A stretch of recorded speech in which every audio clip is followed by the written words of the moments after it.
giant called progress and annual success. My father was a bracero. I am Joaquin, and though the struggle is hard, I know that my spirit is strong. Tuvimos la oportunidad de ir a Denver en 1969. Yo creo que antes de 1969 algunos ya estábamos activos en algunas cosas, ¿no? Pero quizá nuestra fuente de inspiración no era tanto el suroeste, sino otros movimientos, ¿no? En el 68 fue un año tumultuoso, ¿no? Como todos lo sabemos. 68 de una enorme cantidad de movimientos en todo el mundo, no nada más en México y en Estados Unidos. Aquí en la convención demócrata, todo lo que hubo, ¿no? Con Richard Daley, los estudiantes de SDS, la policía que brutalizó a tantas personas, ¿no? Que se vio en la televisión, se transmitió. En nuestro caso específicamente también estábamos en contacto con algunos compañeros del movimiento estudiantil de México, que los estudiantes salieron desde julio de ese año del 68 a las calles a protestar en México, ¿no? Y que sabemos cómo concluyó lamentablemente en esta masacre de Tlatelolco el 2 de octubre de 1968. O sea que tuvimos, aparte de eso, aparte de la fuente de inspiración de México, teníamos también la otra fuente de inspiración de la huelga de César Chávez, el boicot de la uva, el boicot de la lechuga también, que estábamos activos también ayudando a piquetear en los diferentes supermercados aquí para que la gente no comprara o la uva o no comprara la lechuga, ¿no? Así es que antes de Denver era el movimiento campesino, el movimiento estudiantil y algunas luchas aquí mismo en nuestra comunidad, en la 18, ¿no? Ya lo de Denver fue algo que nos abrió los ojos a una lucha por todo el país, el resto del país, ¿no? Y así como menciona Jesús Negrete, el poema épico de Yo soy Joaquín, recuerdo que también cuando regresamos de Denver, no sé si ustedes se acuerdan, los que fueron a Denver, ¿se acuerdan de una canción que aprendimos ahí? Bella Ciao, no sé si... ¿Sí? No, sacan. Bella Ciao. Una mañana de sol radiante. Oh, bella ciao, bella ciao, bella ciao, ciao, ciao. Una mañana de sol radiante. Al enemigo división. ¿Ya? ¿Se acuerdan? Sí. Ok. Esa la pueden, en YouTube aparecen varias versiones de la canción de Bella Ciao. Y es muy interesante la historia de Bella Ciao. Bella Ciao es una canción que compusieron en el norte de Italia. Especialmente las mujeres que trabajaban en el campo, en el norte de Italia, en el valle del río Po, ahí por Turín, en esa área, la región más fértil de Italia. Y la compusieron, no era una canción política, era una canción que ellas cantaban porque ya estaban hasta aquí de la explotación y del trabajo que tenían que hacer todos los días. Las mujeres italianas de esa región, las más empobrecidas, en especie de protesta a la explotación. Y esa canción después fue cambiando su letra poco a poco. Ya se hizo famosa cuando, me parece que fue en los 40s, cuando hubo movimientos en contra del Duce, ¿no? ¿Quién era el dictador en aquella época en Italia? ¿Se acuerdan? Mussolini, sí. Entonces hubo un movimiento de 43 a 45 en contra de Mussolini. Y esta canción le fueron cambiando la letra. Y es la canción que llegó a través de diferentes versiones. En Denver, la escuchamos, ¿no? La aprendimos y llegamos a Chicago cantando Bella Ciao, ¿no? Y me acuerdo que mis papás, cuando la oían, decían, ¿y eso te enseñaron allá en Denver? Eso y mucho más, ¿no? Recuerdo que fuimos un grupo de compañeros de olas, y no sé los que fueron, ¿y se acuerdan de cómo se llama una monja, la hermana, ella era miembro de Olas en Loop College también, y nos acompañó a Denver también, y no llevaba sus hábitos, pero sentada ahí en el auditorio, escuchando a Corky y a otros oradores, ¿no? Porque estuvo también un poeta de aquella época, de Abelardo Rodríguez, no sé si se acuerdan de Laro Rodríguez. Lista. Sí, y Alorista de Los Ángeles. Hay una poesía muy breve de Abelardo Rodríguez, muy breve, pero muy impactante, ¿no? Que se llama Stupid America, ¿verdad? Ojo. Creo que te la sabes, ¿eh? Sí. Muy breve, pero muy fuerte, con un mensaje, pero tremendo. Entonces ella estaba sentada allí y había un tipo que estaba sentado junto a ella y pues empezó a sacarle el brazo por acá atrás y tratar de abrazarla y entonces estábamos acá atrás como riéndonos un poquito diciendo, mira, está en una situación medio difícil la monjita. Ya después se paró y se fue, ¿no? Pero en fin, hubieron tantas situaciones en Denver, ¿no? Cuando fuimos allí, las sesiones que había, los talleres que había, la manifestación que se hizo en el Capitolio de ahí mismo de Denver, ¿no? Cuando se bajó la bandera. Y el helicóptero. La bandera y luego la bandera americana y se subió la bandera mexicana ahí en Denver, en el Capitolio. Fue un sábado, un domingo, si no me equivoco. Pero muchas cosas, tremendas cosas, ¿no? No recuerdo si estuvo... Y marchamos también. Sí, también. En el centro, ¿verdad? También marchamos. Los miembros del Teatro Campesino también estuvieron ahí. Daniel Valdés estuvo ahí. En fin, fue una cosa inolvidable. Las sesiones donde se estaba discutiendo el plan espiritual de Aztlán, las ideas que surgían, que se iban incorporando al plan, que en sí fue un manifiesto, un plan, una especie de introducción que hizo Alberto Urista, que también era de ahí de la capital. Parece que era de tu colonia, por ahí de Peralvillo, ¿no?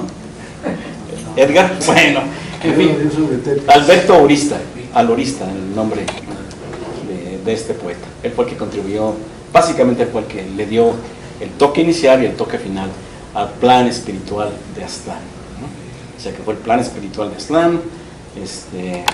Fue también conocido lo de Yo Soy Joaquín. Hubieron compañeros también de Nueva York, un grupo de puertorriqueños de la ciudad de Nueva York que se presentaron también allí. Uno de ellos habló muy bien, ¿no? Un tremendo discurso que dijo. Entonces fue una experiencia verdaderamente inolvidable, ¿no? Y claro, oír a Corky, pues es algo tremendo, ¿no? Tremendo orador. En esa época, pues claro, las banderas que se izaban allá era el nacionalismo, ¿no? Aztlán, ¿no? Una bandera de Aztlán que tenía torchas. Sí. 5 torchas. Lo que hablaban también del carnalismo, ¿no? Los carnales y los vatos locos, los que estaban en las pintas, en la cárcel, ¿no?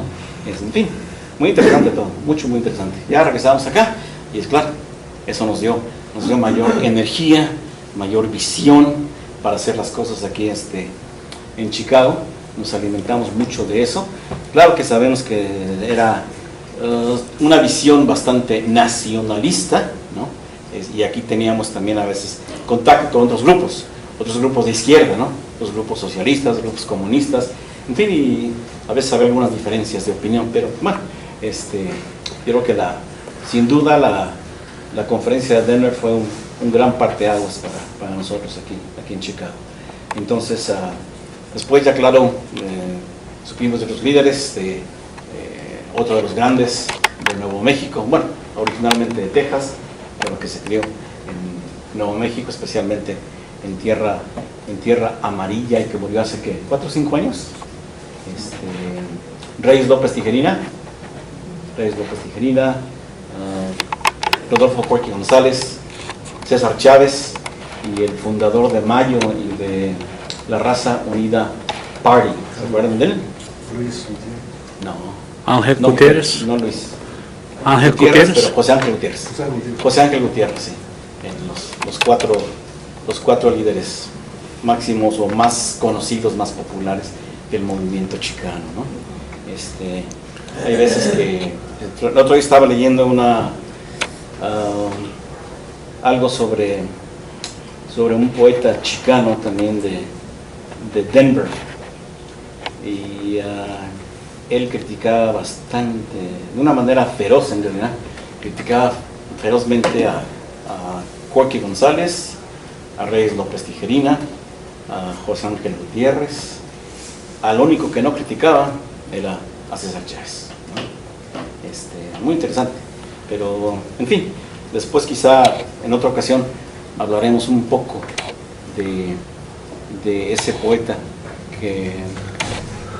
buen poeta, gran poeta, pero lamentablemente ¿Cómo se llamaba? un poco amargado. ¿Te acuerdas, Juan? Que estábamos hablando el otro día. Sánchez. Ricardo Sánchez. Ricardo Sánchez, que estuvo en la cárcel como por 8 años. Era Pinto, sí, presidiario, expresidiario. Estuvo en cárceles de California y de Texas también.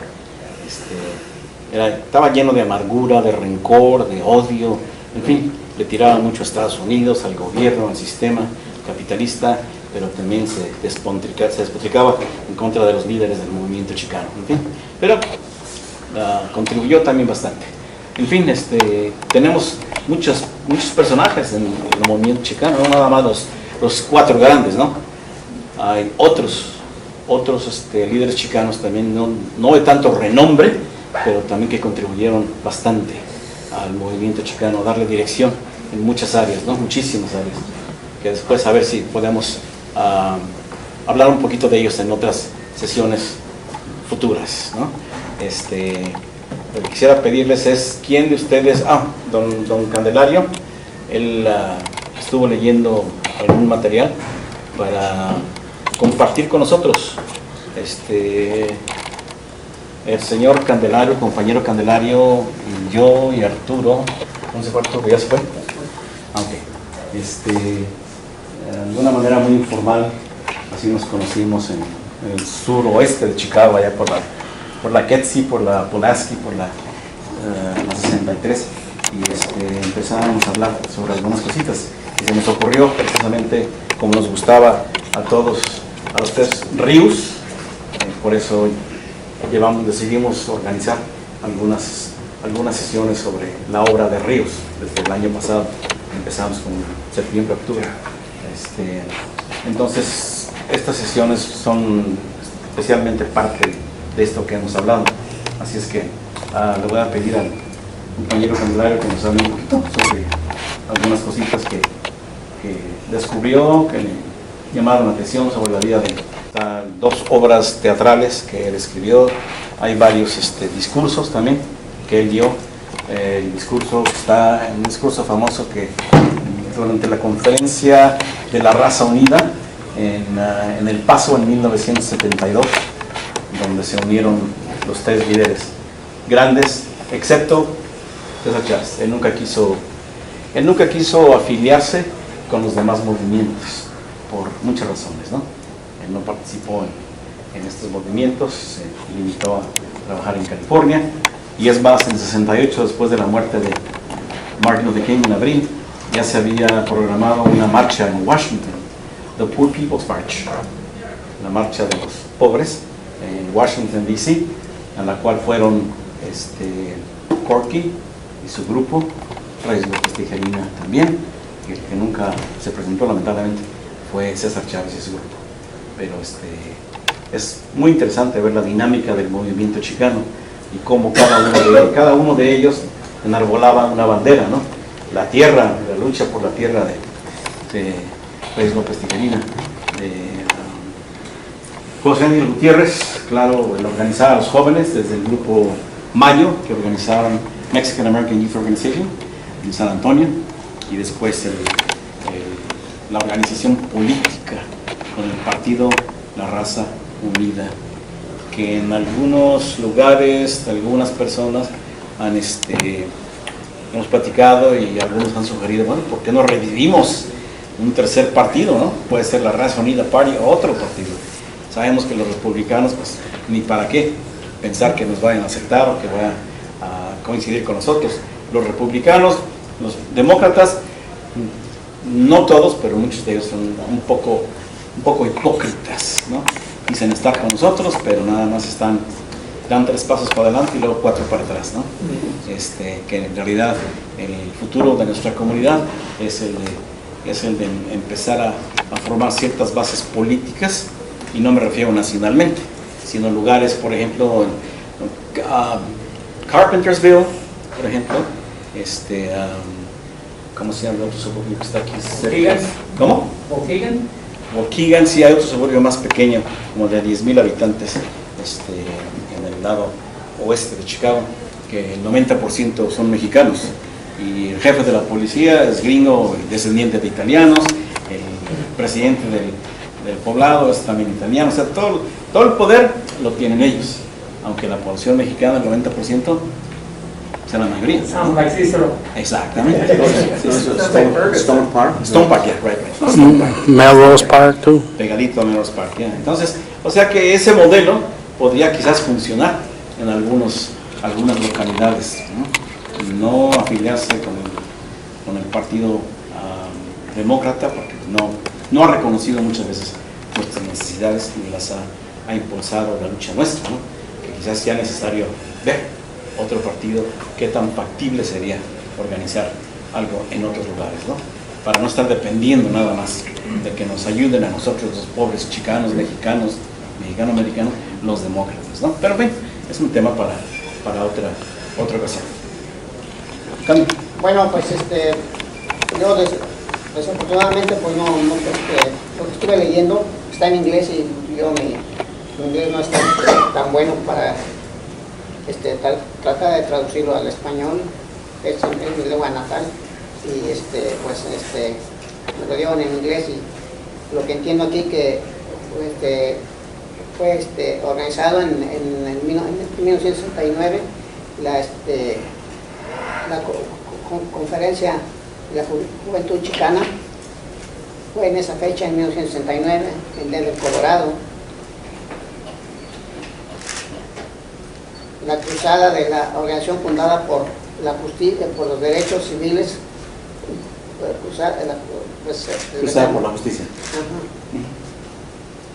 Y aquí más adelante, de acuerdo a Carlos Muñoz, él se considera uno de los primeros líderes del movimiento chicano, y pues yo su trayectoria política yo no sabía, como les mencioné, y pues es muy interesante lo que hizo ese señor para la gente después de ida que sufría la pobreza y que eran marginados por parte de los gobiernos, y él fundó esa organización junto con otras personas que aquí narran que dicen que iban jóvenes de todas las latitudes, tanto de la ganga, de ex prisioneros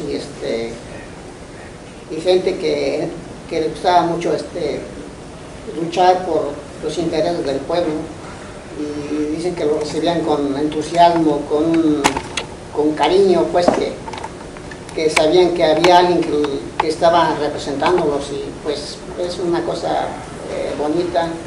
Yo en México también fui un líder de una organización civil, y es muy interesante cuando de veras la gente lo apoya a uno, se siente uno satisfecho y uno le echa más ganas a la lucha por los derechos de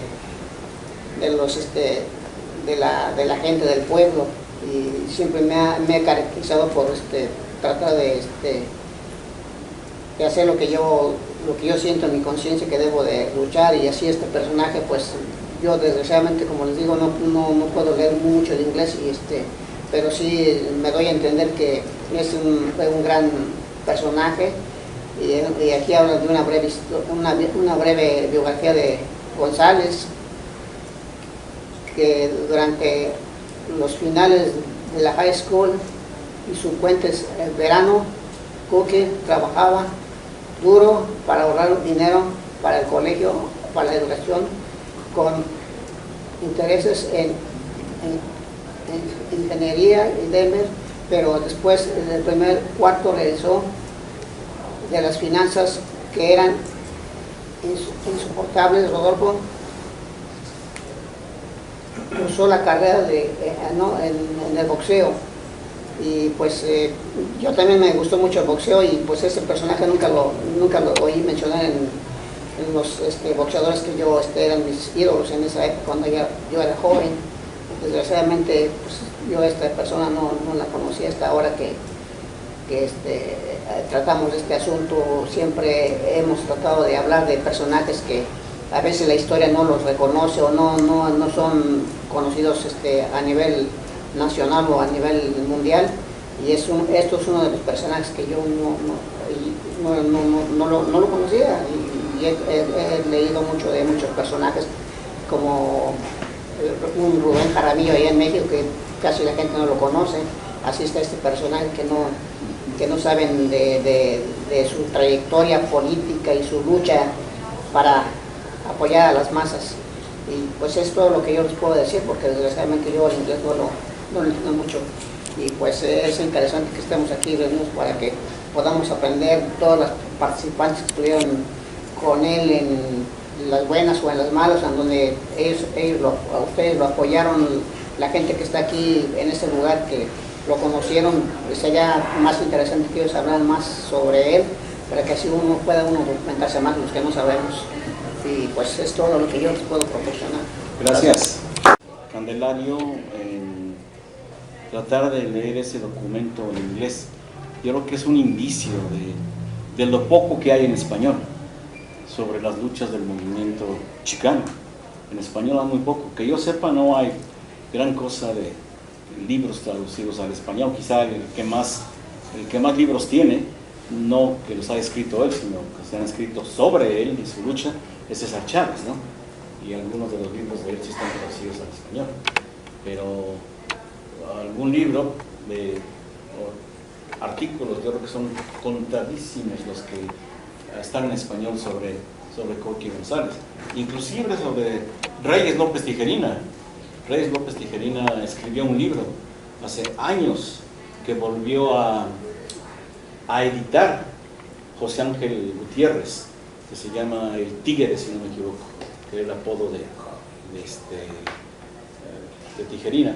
Y él escribió un libro bastante grueso, e inclusive cosa irónica, pero para él le parecía lo más lógico en ese entonces. Reyes López Tijerina escribió su libro, y en lugar de darlo a conocer aquí en Estados Unidos o llevarlo a alguna editorial, lo llevó a México. Y me parece que fue Siglo XXI el que le publicó su libro. Y el libro, desafortunadamente, no estuvo bien editado. O sea, se ve que no hubo el cuidado editorial, porque Reyes López Tijerina no era escritor, ¿no?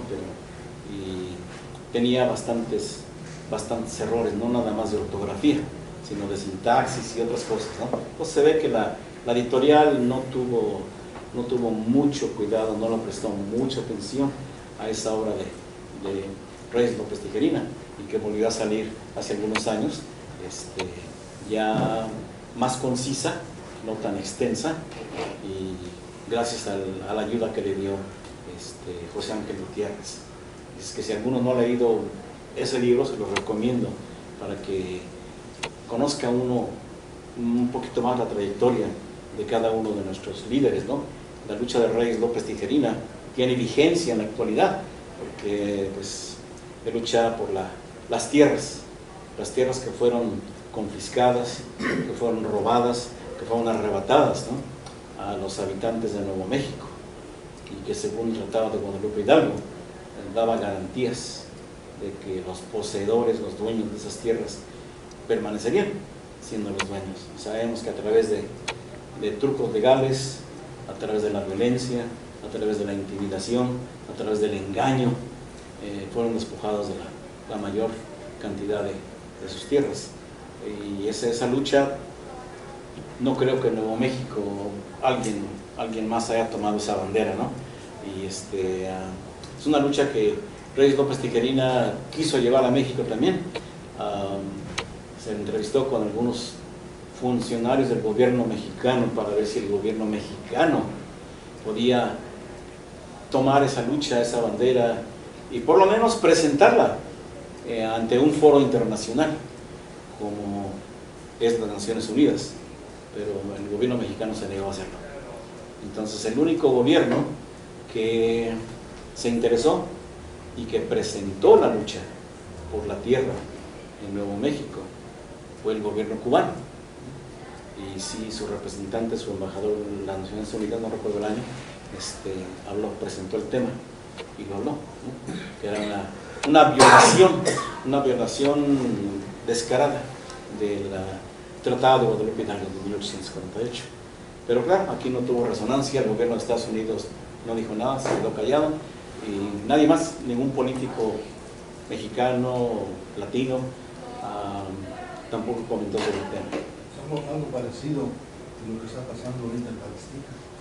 Sí. Están despojando un poco la tierra. Sí, sí, sí. Y haciendo tiro al blanco, matando gente. Sí, cierto. Muy cierto. ¿Dónde, profe? En Palestina. No Sí. Israel. Sí. Pero bueno, entonces, como vemos, las luchas han sido varias y bastantes, ¿no? Los mexicanos tenemos una trayectoria muy larga de lucha en este país, ¿no? Es más, cuando hablo con mis compañeros afroamericanos a veces que hablan de Brown versus Board of Education, ¿no? De 1954, la decisión de la Suprema Corte, de la desegregación de las escuelas públicas, siempre les recuerdo que no sabían que antes ya los mexicanos habían entablado demandas en contra del gobierno en California en 1947, en el caso de Méndez, y luego en 1932 en San Diego, California, contra el distrito escolar de Melon Grove, afuera de San Diego, o sea que es el caso más antiguo de combatir la segregación escolar de 1972 en California. Fue por una familia mexicana. O sea que si uno escarba un poquito la historia, se da cuenta de las luchas que hemos librado en este país. Y para muchas personas piensan que nada más, o algunos afroamericanos también piensan que nos hemos aprovechado de la lucha de ellos, ¿no? Y que nos hemos unido a esa lucha y que gracias a la lucha de ellos hemos logrado lo que tenemos. Bueno, claro que ellos han sido muy agresivos, han sido muy vocales y han logrado muchas cosas, ¿no? Y sí, los admiramos también y nos hemos unido a algunas de sus luchas, pero también tenemos la nuestra. Desafortunadamente los medios aquí casi no cubren, ¿no? No cubren, ni ahora cubren, imagínense antes, es inconcebible que muchas de las luchas nunca se cubrieron a nivel nacional, a nivel regional o local sí, ¿no? Pero nacional no.